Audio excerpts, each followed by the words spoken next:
Bienvenidos a un nuevo episodio del Velo del Olvido. Yo soy Teresa de la Rosa y juntos desenterraremos historias olvidadas de lugares que en otro tiempo estuvieron llenos de vida.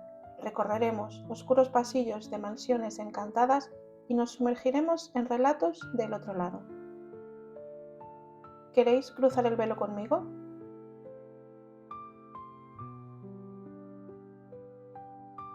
Hoy hablaremos de un lugar muy especial, y no solo por la construcción, sino más bien por el enclave en el que está situado, y por su origen, ya que nace en una leyenda. El Salto del Tequendama no es solo una cascada imponente, sino el escenario sagrado de un mito. Según la leyenda muisca, fue el dios Bochica quien, con su bastón mágico, abrió la montaña para que las aguas que inundaban la sabana de Bogotá escaparan, dando origen a esta maravilla natural. Así el paisaje nace no solo del plano físico, sino también de un relato ancestral. Para aquellas gentes la cascada era una puerta entre dos mundos, en la que habitaba el espíritu del propio Bochica y mantenía el orden entre la tierra y el agua. Construido sobre un precipicio al borde de la cascada del Tequendama en Bogotá, Colombia, se construyó entre 1923 y 1927 la estación de trenes Terminal del Sur. Debido a la cantidad de turismo que acudía a ver el Salto, una cascada de aproximadamente 157 metros de altura, el presidente de aquel entonces, Pedro Nel Ospina, decidió construir un carril ferroviario para facilitar la comunicación de todas las provincias y así dotar al Salto del Tequendama de más popularidad. La estación también ofrecía la posibilidad de pernoctar allí mismo. Si lo miramos desde un punto de vista actual, no nos parecería gran cosa, puesto que en sus 5 plantas solo constaba de 10 habitaciones y 2 baños compartidos, pero debido a la buena gestión de este, poco a poco fue convirtiéndose en el elegante Hotel Estación del Salto del Tequendama, donde acudían gentes de la alta sociedad. Se celebraban fiestas a las que acudían ricos y famosos de la época, dotándolo así de gran fama y reconocimiento. A lo largo de su vida, en el hotel se produjeron 2 remodelaciones, la primera en 1943 y la segunda en 1973. En 1950 comenzó la contaminación del río Bogotá, de la que forma parte la cascada del Salto, con lo que el hotel se vio seriamente afectado, convirtiéndose en restaurante. En 1979 fue comprado por el doctor Roberto Arias Pérez, hasta que en la década de los 90 cerró sus puertas definitivamente. La fama del lugar maldito que envuelve a este lugar se debe a la cantidad de personas que decidieron acabar con sus vidas saltando al vacío desde la cascada. La construcción se encuentra justo enfrente del Salto y era desde allí, no desde el propio hotel, desde donde la gente cometía tal acto. Eran tantos los autodesvivimientos registrados que se llegó incluso a contratar a un vigilante para tratar de disuadir a los desdichados que no veían otro modo de salir adelante que acabar con sus propias vidas. También se instaló en la orilla del río, justo en la caída del agua, una imagen de piedra de la Virgen de la Buena Esperanza. Por aquel entonces el lugar era conocido como el Lago de los Muertos.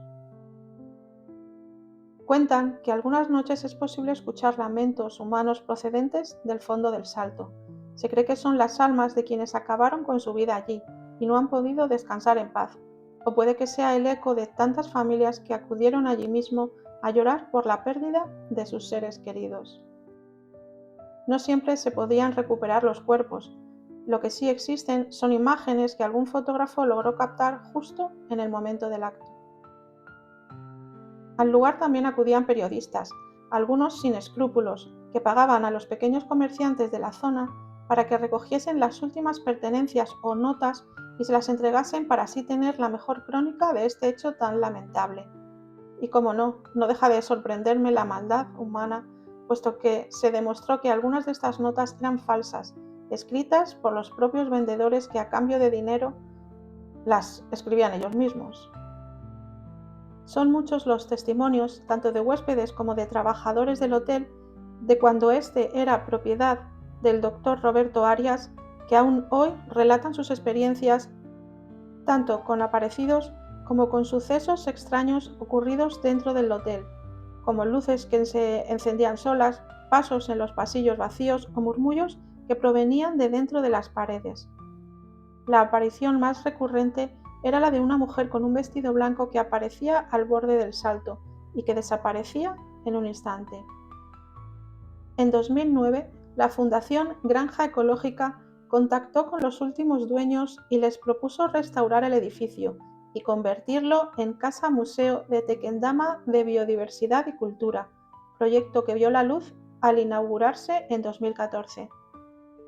Actualmente está abierto al público los fines de semana y no deja de sorprender al que lo visita, tanto por su precioso enclave como por el halo de misterio que aún envuelve el lugar. Y para terminar, me gustaría hacer una reflexión personal sobre la visión que tenían los primeros pobladores de este lugar acerca de la creación del Salto. En pocas palabras diré que me encanta esta forma de ver la naturaleza, donde los paisajes no solo son accidentes geográficos, sino entes vivos que conectan lo espiritual con lo terrenal. Podría decir que esto tiene que ver con la teoría animista con la que yo conecto, con todos los seres creados por la Madre Tierra. Esta mezcla de mito y entorno me hace respetar la naturaleza no solo por su belleza o poder, sino porque encierra memorias sagradas, símbolos de vida, enseñanza y protección. Me hace pensar que cuando observamos la naturaleza desde la mirada de culturas ancestrales, no estamos mirando solo el mundo, sino escuchando una historia que ha querido ser contada desde hace siglos, y que si prestas la suficiente atención, podrías oír incluso su melodía en el repiqueteo del agua.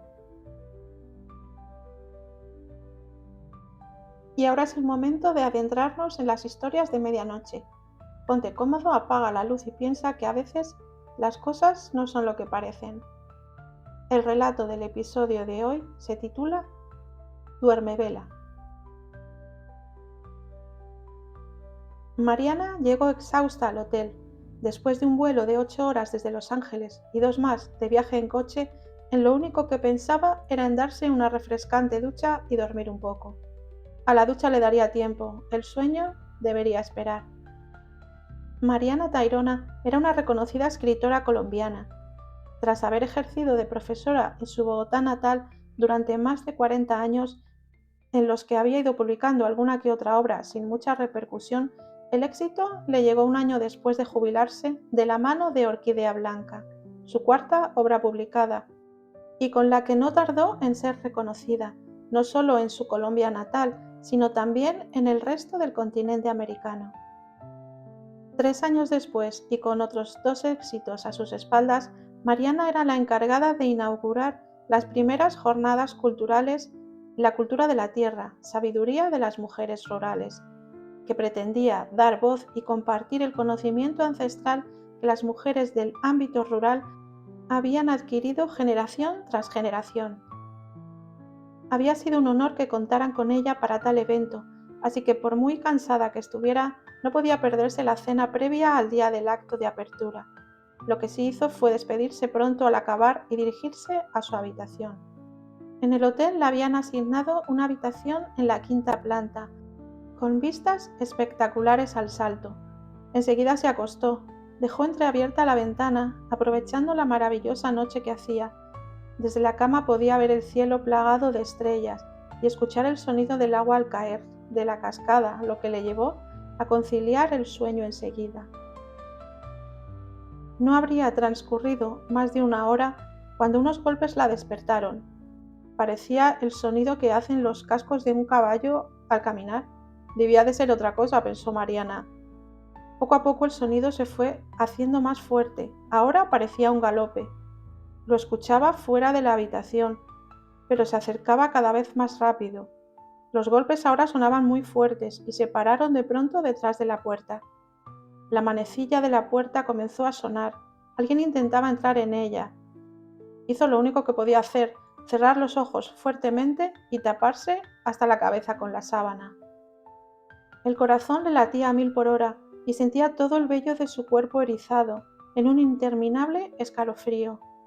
El ruido cesó de repente y tras esperar un par de segundos, Se destapó un poco la cabeza y entreabrió los ojos para encontrarse de frente con una mujer con el rostro cubierto de sangre y el cuello colgando en un ángulo incompatible con la vida. Cerró los ojos al instante y una ráfaga de aire helado recorrió toda la habitación. Volvió a abrir los ojos, segura de que se lo había imaginado, y en efecto allí no había nadie. De pronto se despertó. Había sido un sueño. Qué raro, pensó, habría jurado que estaba despierta. Pasaron casi 2 horas hasta que volvió a conciliar el sueño. No mucho después comenzó a sentir frío. Quiso subirse más la sábana, pero no la encontró. Abrió los ojos y lo que vio le heló la sangre. La sábana estaba deslizándose hacia el suelo, como tirada por alguien que no podía ver. Intentó cogerla, pero en efecto, algo tiraba del otro extremo de la tela hacia el suelo. Se incorporó de golpe y se despertó. Otra vez había estado dormida. Jamás le había pasado pensar que estaba despierta cuando en realidad estaba dormida. Mariana no volvió a pegar ojo en toda la noche, o eso pensó ella, porque al amanecer unos gritos la hicieron levantarse de la cama. Parecían venir del acantilado. Se asomó por la ventana para comprobar que en efecto el sonido venía del fondo del salto, cuando de pronto se despertó y se encontró de pie asomada a la ventana. Todavía sin entender cómo había llegado hasta allí, la manecilla de la puerta volvió a sonar. Alguien intentaba abrir la puerta desde fuera. La manija subía y bajaba con violencia. Esta vez estaba despierta, estaba segura de ello. Se dirigió hacia la puerta y abrió de golpe. Allí no había nadie. Lo que tampoco había era otra manilla del otro lado de la puerta para poder moverla. Ya había tenido suficiente. Se vistió lo más rápido que pudo y se dirigió a la recepción del hotel, que a esas horas ya comenzaba a tener vida. Cuando Mariana explicó cómo pudo la noche que había pasado, el amable recepcionista la preguntó: ¿Ha oído usted hablar de las víctimas del salto?